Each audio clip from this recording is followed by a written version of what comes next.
Hi friends, today we will discuss about conventional software management performance, which could also be called as Barry Boehm's top 10 principles.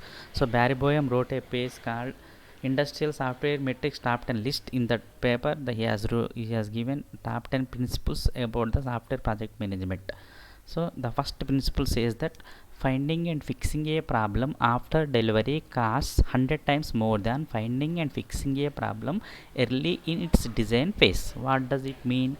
So what is saying, finding and fixing a problem after delivery. So whenever you are going to deliver a product to a customer, before delivering product to a customer, you have to be checked thoroughly whether it is working according to the customer specification or not.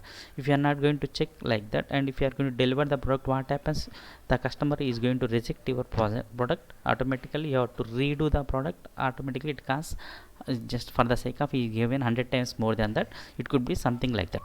So before going to deliver any product to the customer, first you have to check it thoroughly whether it is working according to the specification of the customer or not. That is the first point that has been given by Barry Boehm. And the second one is, you can compress software development schedule 25% of nominal but no more. What does it actually means? So whatever the product that you are going to develop, you are going to have some schedule that could be developed within the stipulated time. That could be 100 days, that could be 3 months, like that. So for example, if you are going to develop a project for 100 days, so what you can be able to reduce, that you can be able to implement that within the 75 days or more than 75 days. That could not be more than less than 75 days.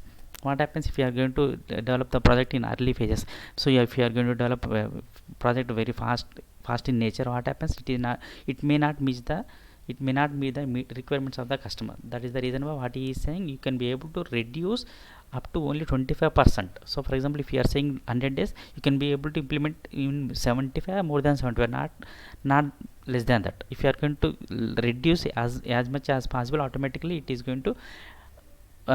not going to meet the requirements of the customer. That is the thing that he is going to say. And third one is, for every $1 is spent on development, you will spend $2 on maintenance. This can also be called as iron law of development. So what he is saying, for example, if you are going to spend $1 for development, automatically you have to spend extra dollar in order to maintenance. You might have seen the lot many softwares has been developed long before, still they have been maintaining. For example, if you have taken Oracle, it has been developed long back, it is still maintaining. So there could be some, for why you are saying $2 for maintenance, there could be a maintenance team in order to maintain that. So for maintenance you have to pay something. So that is the reason why. So development, for in order to develop, for example, if you are going to developing 1 rupee, you are spending, for maintenance you have to spend 2 rupees, like that he is saying. And next one is, software development and maintenance costs are primarily a function of number of source lines of code. What is saying, whether you take development or whether you take maintenance cost, are mainly depends upon the number of lines of code. So source lines of code are nothing but, for example, if the project contains 100 lines of code, 100 lines could be implemented by, for example, say it can be implemented by only one person. If there are 1000 lines, if there are 10,000 lines, it is not possible to implement by a single person. So when a project has to be implemented, that could be a teamwork, that could not be a individual work. So when number of people are going to increase, automatically the cost is also going to increase. That is the thing he is going to say. So as the number of lines of code is increasing, automatically there automatically depends on the development and maintenance. So that is the reason why he is saying development and maintenance are mainly functions of source lines of code. And variation among people account for biggest differences in software productivity. So what does it mean, variation among people? So for example, if the team contains 5 people, all the 5 people could have equally experienced, equally talented. For example, if any one of them is not going to have any knowledge about the project which is going to implement, what happens, that is going to affect on the product. So and each and every team member should have communication among them, and they have to be cooperate with each other in order to implement that product. So if they are not going to cooperate with each other, automatically that is going to affect the product. So and whatever the team that is going to form, that team should be equally balanced. And each and every person should be cooperate with each other. If there is no one to what we can say, there is no leader in the team. So all are equally preferred, equally balanced. So that is the thing that you have to remember. And next one is, the overall ratio of software to hardware cost is still growing in in 1955 it is 15 is to 85, and in 1985 it is 85 is to 15. What does it mean? Overall ratio of software to hardware is growing. Earlier days what happens is software is somewhat software is less cost and hardware is high cost. Now what happens is nowadays the software become costly and hardware becomes cheaper. So that is the thing that is going to explain. So software costs are increasing and hardware costs are decreasing. So that is the comparison that he has given. In 1955 it is the ratio like this, 15 is to 85, and in 1985 it is 85 is to 15. That is the thing he is going to explain. That is the sixth principle. And next one is only about 15% of software development effort is devoted to programming. So that is total, actually you are going to have 100%. In the 100%, only 15% will be devoted for programming, remaining all for requirements gathering, analysis, testing, maintenance, like that. So only 15% will be devoted to programming. That is the seventh point is going to explain. Seventh one is like that. Next one is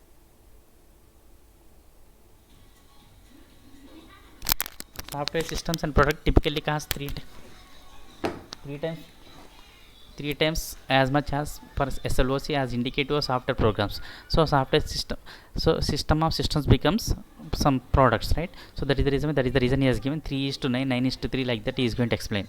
Next, walkthroughs can catch 60% of errors. I already told you visual inspections. Visual inspections are nothing but walkthroughs. With the help of walkthroughs you can be able to catch almost all 60% of errors. So without executing your program you can be able to identify the most of the errors, so just by walkthroughs only. And last one is 80% of contribution comes from 20% of contributors. So that is the main thing that you have to remember. 80% of contribution comes from 20% of contributors.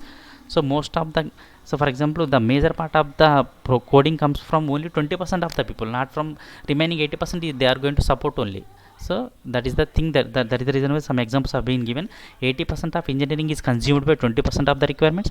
80% of the software cost is consumed by 20% of components. So these are the things which we can be able to understand. So what actually does it mean? Only 20% of people are going to contribute to maximum of the project, like this. So for example, if you are going to ask for chandas, what happens? In some people give 50, some people give 100. So only few of the people are going to donate 1 lakh, 2 lakhs, like that. So that is known as 20% of people are going to give the major part, and remaining people will give the remaining part. So that is the thing that you have to. These are the 10 principles which has been given by Barry Boehm. This is known as Barry Boehm's top 10 principles, which is the very important question. So read thoroughly. Just you have to remember all those 10 points, right? Accordingly, then you will get good marks. Thank you.